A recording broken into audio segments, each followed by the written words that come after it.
Just দেখো guys কি হচ্ছে বাইরে। জামাইবাবু ডাকতে আমি বাইরে এসে দেখি মা চুল বিক্রি করছে। কতগুলো চুল দেখো, ওরে বাপরে বাপ, না জানি কত টাকা হবে এই চুল বিক্রি করে।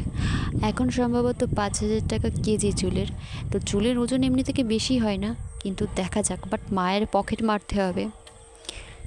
গাইস এতগুলো চুল বিক্রি করে হয়েছে 1470 টাকা। তো তার সাথে মা একটা 140 টাকা দিয়ে হাঁড়ি নিচ্ছে। হাঁড়ি তো অনেক আছে, জানি না কেন মা নিচ্ছে, আর বাকিটা মায়ের পকেট মারবো। দেখি যেমন কথা ঠিক তেমন কাজ। সন্ধ্যাবেলা দেখি এই যে লোকটাকে দেখতে পাচ্ছি, এই লোকটা আমাদের পাড়ায় না ভ্যানে করে করে জামা কাপড় বিক্রি করে, সোমবার করে আসে সম্ভবত। আর তো উনি সন্ধ্যাবেলা দিয়ে যাচ্ছিলো, তাই ওনাকে দাঁড় করালাম। আমার একটা নাইটি নেওয়ার আছে, দিদিও একটা নাইটি নেবে। ওনাকে বললাম যে একটা নাইটি দেখান, কিন্তু উনি বললেন যে ওনার স্টকে প্রায় সব নাইটি শেষ হয়ে এসেছে। এখন বেশি ভ্যারাইটি নেই, 2-4টে ভ্যারাইটি আছে। তো আমি বললাম দেখান দেখি কেমনই আছে। তো উনি ফার্স্টে ইয়েলো কালার নাইটিটা দেখালো। ইয়েলো কালার নাইটিটা ভালোই লাগছিলো, কিন্তু কেমন মাঝে মাঝে প্রিন্টগুলো ঠিকঠাক পড়েনি। তো আমি ভাবলাম যে নাইটি অনেকগুলোই আছে, নাইটি নেবো না, একটা কুর্তি নেব। তো আমি ওনাকে কুর্তি দেখাতে বললাম, আর দিদি নেবে নাইটি। তো ওর প্রথমে ইয়েলো কালার নাইটিটা পছন্দ হয়েছিল, কিন্তু প্রিন্ট ঠিকঠাক নেই, তাই অন্য একটা নাইটি নিল। তোমরা আমাকে কমেন্ট করে জানাও যে তোমাদের পাড়ায় বা তোমাদের গ্রামে কি এরকমই কোনো ঠেলাতে করে জামা কাপড় কেউ বিক্রি করতে আসে। এখানে কিন্তু এই যে নাইটিগুলো দেখছো সব কিন্তু 150। এখানে কুর্তিও প্রায় 150-তে পাওয়া যায়। সব কিছুর দাম কিন্তু যথেষ্ট কম, মানে ধরা বা বাঁধা দোকানে গেলে যে দামটা নেয় তার থেকে এই দোকানগুলোতে দাম কম, মানে ঠেলা দোকানে।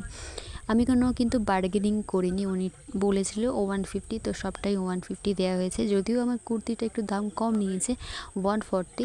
তো আমার কুর্তিটা আরও একটু পরে তোমাদেরকে দেখাচ্ছি। এই যে নাইটিটা দেখছো, এই নাইটিটা নিয়েছে দিদি। তো এটা দিদির ভালো লেগেছে। আর দিদি খুব একটা কুর্তি নেয় না, কারণ ওর খুব একটা বেড়াইটে না, তো ঘরের মধ্যেই থাকে, তাই ও নিয়েছে নাইটি। আর নাইটির কাপড়টাও বেশ, তবে ওই যে বলেছিলেন যে বেশি ভ্যারাইটি নেই। তো এবার এখন আমি দেখব আমার কুর্তি। তো উনি কুর্তি দেখাচ্ছিলেন, উনি সেটাও বললেন যে কুর্তি স্টকে অনেক শেষ হয়ে এসেছে। তারপর 2-4টে যে ভ্যারাইটি ছিল সেগুলো দেখাচ্ছিলেন। তো ফার্স্ট আমার এই ব্লুটা ভালো লাগছিল, কিন্তু তারপর মনে হলো ব্লুটা অনেক ফিটিং করতে হবে, কারণ এটা অনেক ঢিলা। আর ওনার কাছে খুব একটা মানে সাইজগুলো ঠিকঠাক পাওয়া যায় না। তো এইগুলো দেখছো একই ভ্যারাইটি, কিন্তু কালার আলাদা। তো ইয়েলো কালারটা ভালোই লাগছিলো। তারপর ভাবলাম যে একটু ফিটিং হবে সেরকম। আর এই যে সাদাটা দেখছো, সাদা লালের উপর, মানে সাদা না ঠিক, এটা ঘি আর লাল। তো এই কুর্তিটা দিদি বেশ পছন্দ হয়েছিল, কিন্তু আমি এই কুর্তিটা নিইনি, কারণ আমার ভালো লাগেনি।